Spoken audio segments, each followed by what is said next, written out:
এইটা তোমরা কি দিলে বলো? এটা ক্রিসমাসের সন্দেশ। ক্রিসমাসের সন্দেশ, পিঠা এইরকম। তোমরা পিঠা বলো না সন্দেশ বলো? কি বলো? পিঠাই বলি। হ্যাঁ, নিজেরা আমরা বানিয়েছি, খুশিতে সবাইকে দিয়ে বেড়াচ্ছি বাড়ি বাড়িতে। আচ্ছা, ক্রিসমাস সম্পর্কে কি ধারণা তোমাদের বলো তো?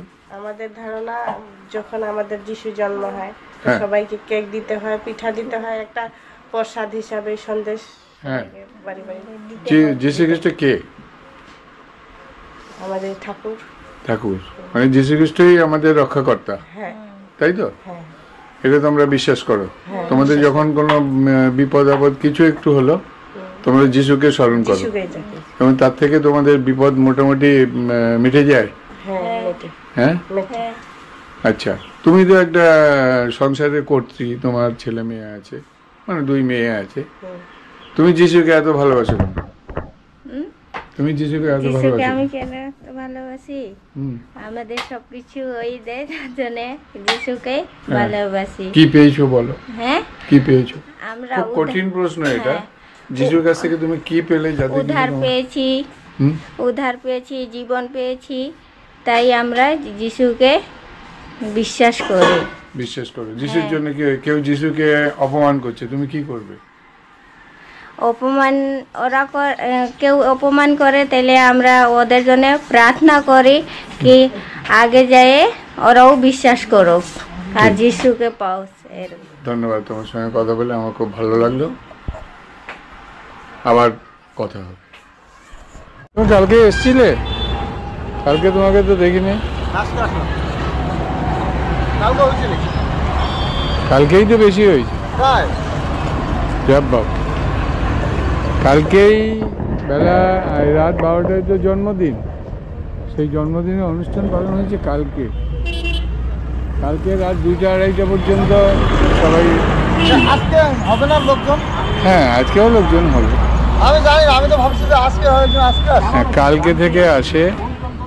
আমি ওই জন্য আমি একে দেখে দেখলাম যে নতুন লাগলো।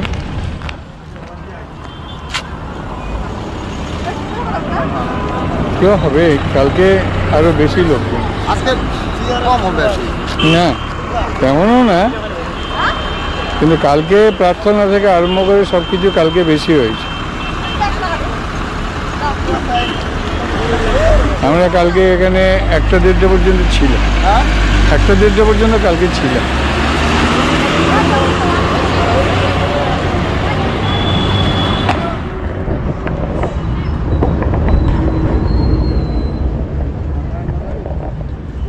কালকে তোমরা আসছিলে তো?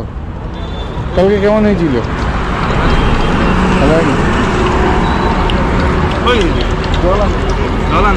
আজকে আরো বেশি হবে মনে হচ্ছে।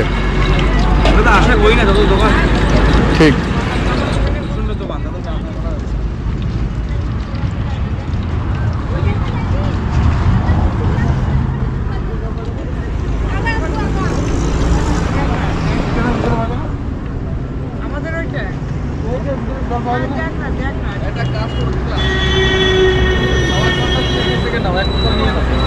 আমাদের খাওয়া চলে।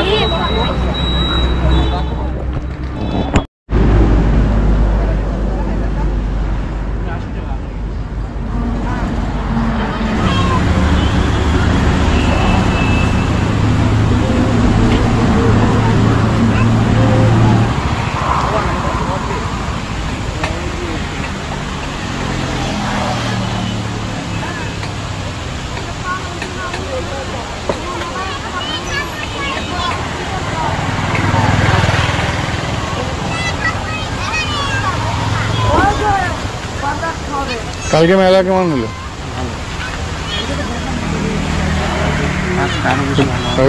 দুইটা পর্যন্ত ছিলে? আজকে আরো বেশি ভালো হবে। আজকে আরো 3টা-3:30 আজকে 3টে। তোমার প্রতি বছরই আছে? আমরা প্রতি বছর আসি। এটা আমাদের বাবার আমলের মেলা। বাবার আমলে? হ্যাঁ, বাবার আমলে। 2 রকমের জিলেবি পাওয়া যায়, একটা লাল একটা সাদা, চালের লাল সাদা দুটোর মধ্যে পার্থক্য কি? এটার মধ্যে নারকেল আছে, কালো জিরা আছে, তারপরে চালের গুঁড়া আর ঘি এলাচ সবই আছে। ওটা তো ঘি এলাচ দেওয়া আছে, কিন্তু নারকেল আছে। এইটা তো এমনি জিলেবি বলি, এইটাকে তাহলে তোমরা কি বলো? এটা চালের গুঁড়া জিলিপি। চালের গুঁড়া জিলেবি? হ্যাঁ, চালের। তোমার নামটা কি বলবে? আমার নাম মাধব তেলে। মাধব? হ্যাঁ, মাধব। তোমরা অনেক দিন থেকে তার মানে আসছো? হ্যাঁ, আমার বাবার আমলের দোকান তো এটা। আমার বাবা আগে করতো, এখনো আসে বাবা, আচ্ছা, এখন আমরা করি। বেশ, ঠিক আছে। আজকে তাহলে প্রায় সারা রাত থাকবে তো? আজকে হ্যাঁ, রাত্রি 2টো পর্যন্ত। কালকেও 1টা-2টো পর্যন্ত সব ছিলই। হ্যাঁ,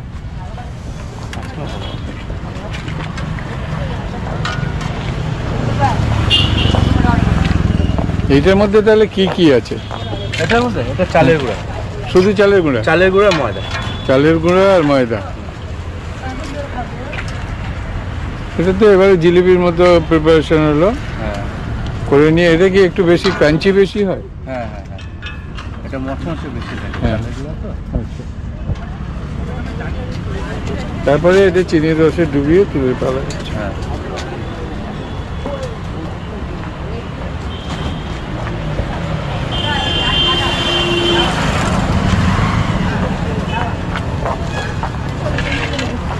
ঠিক আছে, করো। আমি আবার ঘুরতে ঘুরতে আসবো পরে, আমি আছি এখন। আল্লাদি জিলেবি ভান্ডার।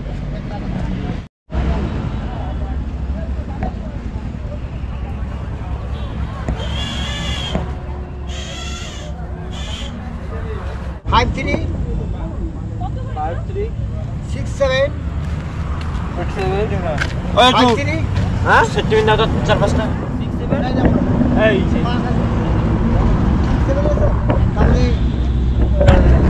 8 6 5 3 6 7 ঠিক আছে 8 6 5 3 6 7 5 3 কি 5 3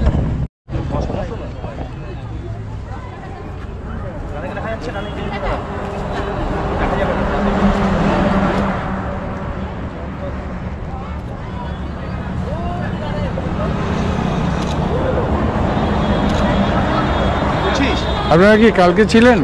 না না, আজকে কালকে আপনাদের দেখিনি, সেই জন্য আজকের থেকে একটু শুরু। আজকে উদ্বোধন করা হলো। আজকে এটা কি কন্টিনিউ থাকবে? না, আজকে এই উপলক্ষে দাদা কালকে থেকেই তো অ্যাকচুয়ালি কালকে রাত্রিবেলা ওই ভোরের থেকে জন্ম হিসেবে কালকে এখানে রাত 2-2:30 পর্যন্ত ছিল। এটা প্রতি বছরই হয়, ওই 24 তারিখ ভোরে হয় রাতের থেকে 25 তারিখ থাকবে।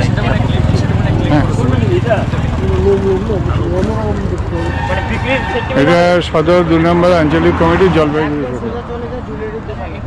লড়াই তো চলছে অনেক দিন থেকে। হ্যাঁ, লড়াই তো চলছে, কি ভাবছেন? চলবে। হ্যাঁ, কি ভাবছেন? রাস্তায় দাঁড়িয়ে মানুষের জন্য লড়াই, বামপন্থীদের যে লড়াই আছে সে লড়াই চলবে, ভবিষ্যতেও চলবে। লড়াইয়ের মধ্য দিয়ে মানুষের চেতনার পরিবর্তন করার জন্য আজকে এত প্রক্রিয়া পদ্ধতি বামপন্থীদের চলছে। তো সাধারণ মানুষ হিসাবে তো আমরা চাইবো একটু রেজাল্ট কিছু আসে, সেই জায়গা থেকে আপনারা যে এইটার সম্পর্কে একটু আমি বলি। এটা তো প্রায় 3 মাসের বেশি, মানে কত 100 কদিন চলছে বোধ হয়। কোন বিষয়টা বলছেন বলুন? আমরা ওই আরজিকরের বিষয় নিয়ে শুরু করেন, ঘটনাটা বলছেন তো। এখন এটা বুঝতেই পারছেন যে দিল্লিতে এমন একটা সরকার আছে, সাম্প্রদায়িক এবং RSS পরিচালিত সাম্প্রদায়িক সরকার। পাশাপাশি রাজ্যে যে সরকারটা আছে সে হচ্ছে স্বৈরাচারী এবং হচ্ছে তারা গণতন্ত্র মানে না, ধর্মনিরপেক্ষতার নীতি তারা মানে না, এবং দুই সরকারের যে নীতি কার্যকারিতা এবং তার ফলে যে উদার অর্থনীতি, সেই উদার অর্থনীতির অনিবার্য ফল হচ্ছে এই ধরনের রায়। ধরেন CBI ED-কে নিয়ন্ত্রণ করে কেন্দ্রের মোদী সরকার, তারা চাইবে না যে এই তৃণমূল সরকারের বিরুদ্ধে এমন কোনো নীতি নির্ধারণ করবে যে পরবর্তীকালে বামপন্থীরা এগিয়ে আসে। এই ধরনের সাম্প্রদায়িক সরকার এই তৃণমূল সরকারকেই সবসময় সমর্থন করে এবং প্রকাশ্যে বলেছে যে আরজি করের ঘটনায় RSS-এর মোহন ভাগবত বলেছে রাজ্য সরকার যা ব্যবস্থা নেবে আমরা সেটাকে সমর্থন করব। সেইভাবে বুঝতেই পারছেন যে ইঙ্গিত কোন দিকে। সেই জন্য রাজনৈতিক- আর্যিকরের যে ঘটনা আবার নতুন করে আন্দোলন দানা বাঁধছে হচ্ছে। গত পরশু দিনও হচ্ছে কলকাতার রাজপথে এবং জলপাইগুড়ি সহ অন্যান্য জায়গায় মানুষ আবার রাস্তায় নেমেছে এবং এটা শেষ দেখে ছাড়বে। এবং ঠিক হাইকোর্ট আছে, রাজনৈতিক দৃষ্টিভঙ্গি নিয়ে কিছু বললেন, আমি শুধু বলতে চাইছি যে জনগণ হিসাবে আমাদের কাছে কি প্রাপ্তি?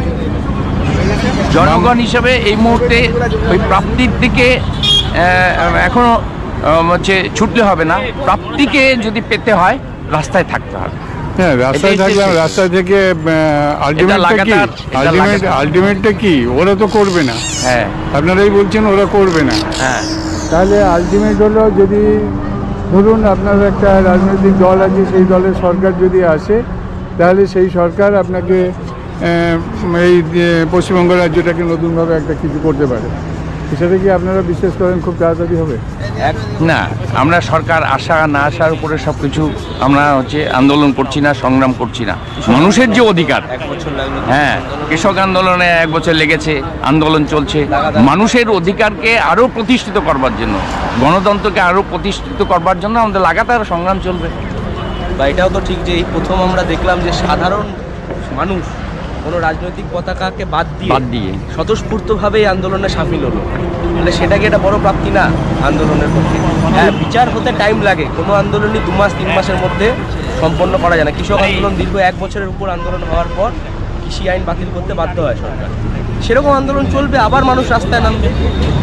আমি এতক্ষণ কার সঙ্গে কথা বললাম, একটু যদি পরিচয় দেন। ওর না না না, যে ভারতের ছাত্র ফেডারেশন জলপাইগুড়ি জেলা কমিটির সম্পাদক অরিন্দম ঘোষ।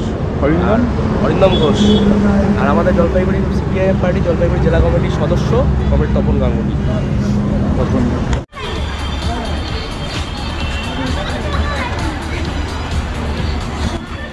সারাদিন সন্দেশ পিঠে বিলির পর হইচই করে সময় কাটানো, দুপুরের পরে একটু বিকাল গড়াতেই সবাই মিলিয়ে আমরা চলে আসলাম এই চার্চের কাছাকাছি। প্রাপ্তি কম কিছু হলো না, দেখলাম, অনেকের সাথে কথা বললাম।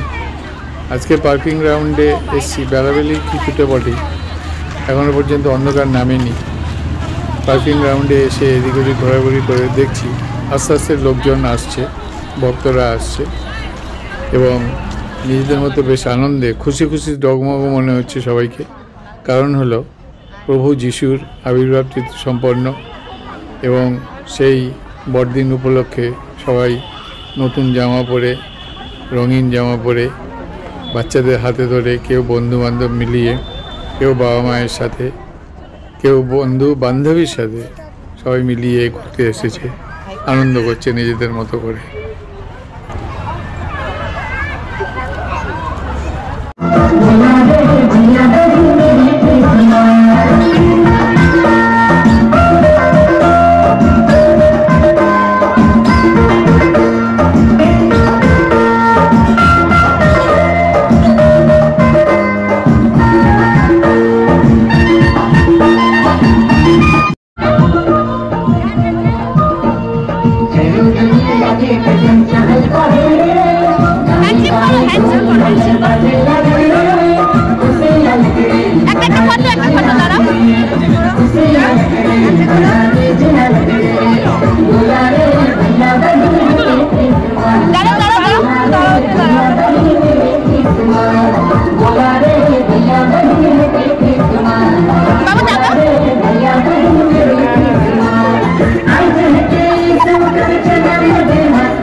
ছোটোখাটো এই সান্তা ক্লজকে দেখে মা তো খুশিতে ডগমগ হয়ে বাচ্চাদেরকে নিয়ে তার সঙ্গে হ্যান্ডশেক করাতে চাইল, ফটোও তুলতে দ্বিধাবোধ করলো না। কিন্তু অবশেষে বুঝতে পারলো এই সান্তা ক্লজ দিতে আসেনি, ওর সাথে কিছু টুপি, খেলনা এই সমস্ত আছে, এগুলো বিক্রি করছে। যখন বিক্রি করছে নির্দ্বিধায় কিন্তু মা বললেন যে না, এসব আমাদের তো কিছু দরকার নেই, আমরা তো এই চলেই যাব। বুঝলো না আজকের দিনের এই শিশু সান্তাক্লজের মনের কথাটা।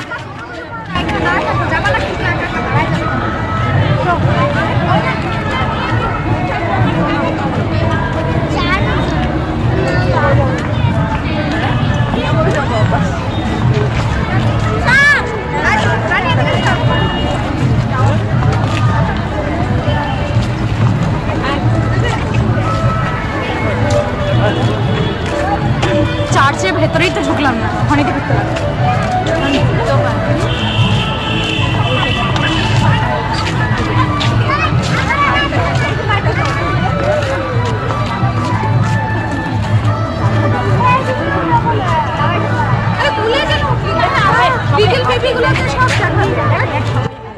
ক্রমশ ভিড় বাড়তে থাকবে, আরও অনেক অনেক ভিড় বাড়তে থাকবে, হয়তো সারা রাত চলবে এভাবেই।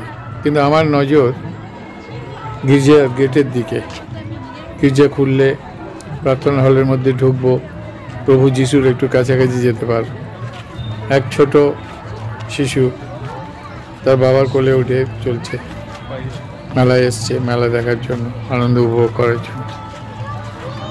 যাই হোক, আমার নজর কিন্তু ওই গির্জার গেটের দিকে। অপেক্ষা করছি গির্জার গেটটা কখন খোলে। বাইরে থেকে গ্রিলের ফাঁক থেকে ফটো নিলাম। কালকে এখানে এসে দেখেছিলাম এখানকার ভক্তদের প্রার্থনা, সঙ্গীত এবং ফাদারদের কাজকর্ম। আজকে এখানে কোনো কিছু এখন নেই, সবাই জড়ো হচ্ছে আস্তে আস্তে, আশায় যে এই গেট খুললে গিয়ে একটু প্রার্থনা করবে, প্রভু যিশুর কাছাকাছি থেকে ঘুরে আসতে পারবে। আমিও অপেক্ষা করতে থাকি।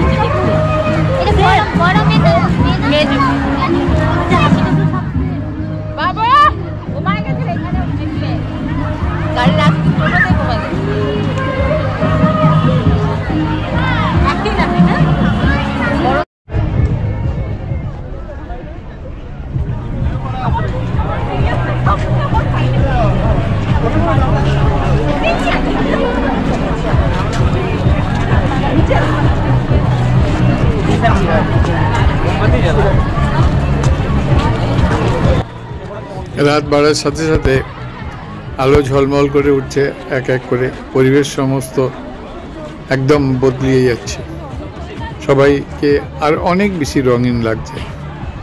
আমি কিন্তু অপেক্ষায় সেই ঘুরিয়ে ফিরিয়ে গির্জার দরজার দিকে তাকিয়ে আছি। মাঝে মাঝে দেখছি, আবার ঘুরে বেড়াচ্ছি, সবাইকে দেখার চেষ্টা করছি। গির্জার দরজা সন্ধ্যা হলো, কিন্তু এখনো খোলার কোনো হিসাব দেখছি না।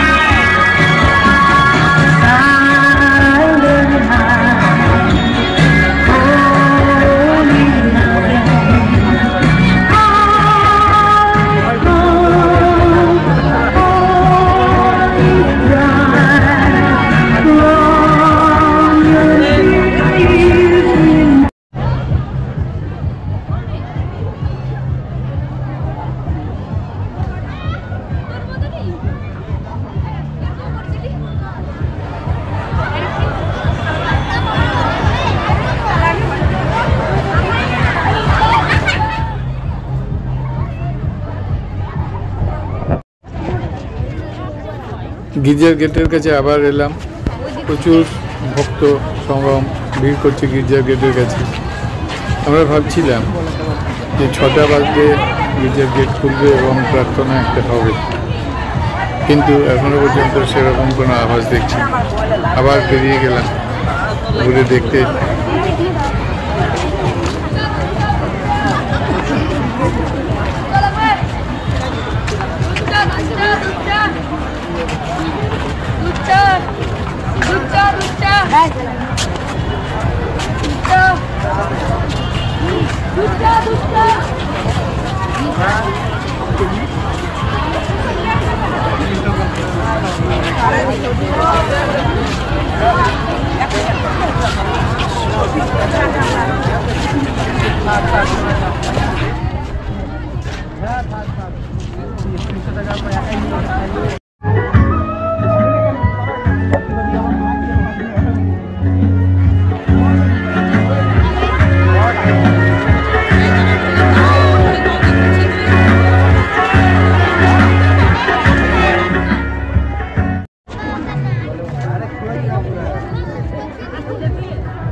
আকাশে ড্রোন উড়েছে, নিশ্চয়ই কোনো ব্লগার, ইউটিউবার অথবা কোনো শৌখিন ফটোগ্রাফারও হতে পারে।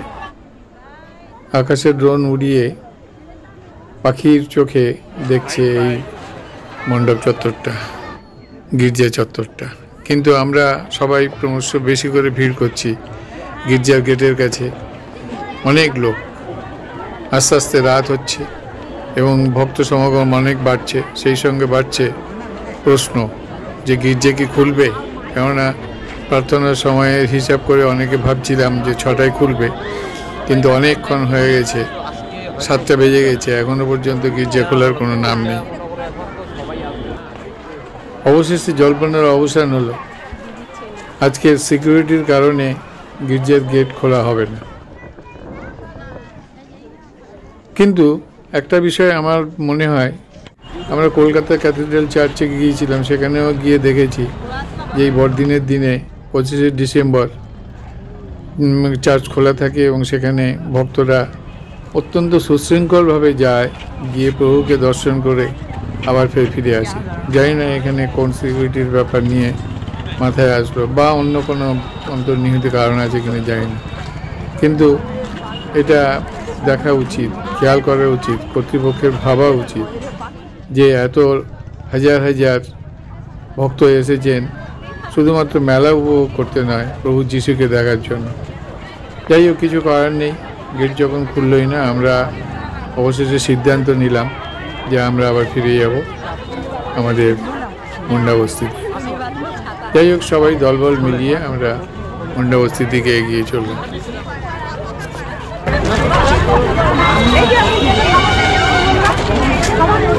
আমি বাইরে আসছি তো খাবারই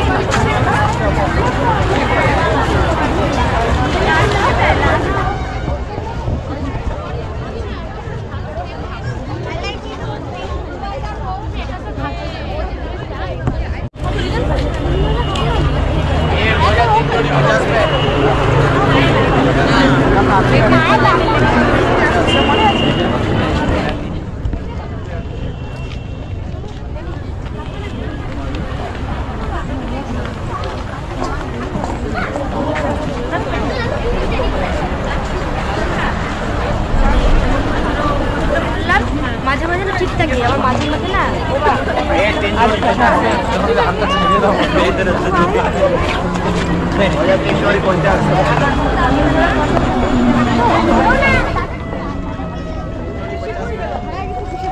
মুন্ডাবস্তির সবাই বড়দিনের আনন্দে সারাদিন বাড়িতে বাড়িতে সন্দেশ পিঠে বিলি করে বেরিয়েছে, আনন্দ করেছে।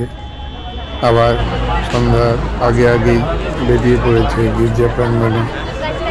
আজকের আনন্দ যেন শেষ হওয়ার নয়, রাত 11টায় গির্জা থেকে বাড়িতে ফিরে আবার এক অনুষ্ঠান, গভীর রাত পর্যন্ত চলেছে নাচ গান, মুন্ডাবস্তি আনন্দে মাথা ওরা। रे बिंगुल बजा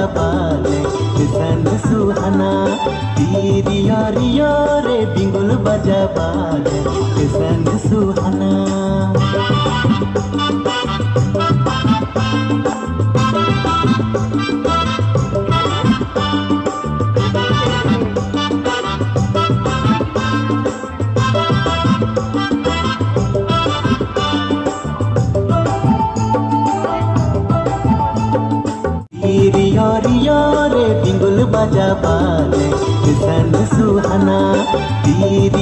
হাজার হাজার মানুষের সাথে মুন্ডা বস্তির গুটি কয়েক সহজ সরল মানুষের ভালোবাসা নিয়ে বড়দিন উপভোগ করলাম। আপনাদেরকে পুরোটা দেখালাম। যদি ভালো লাগে এই ভিডিওটা তাহলে আপনারা শেয়ার করবেন এবং সাবস্ক্রাইব করবেন অন্যান্য বন্ধুদের সাথে। সমগ্র ভিডিওটা দেখার জন্য ধন্যবাদ। আবার অন্য কোনো ভিডিওতে কথা হবে।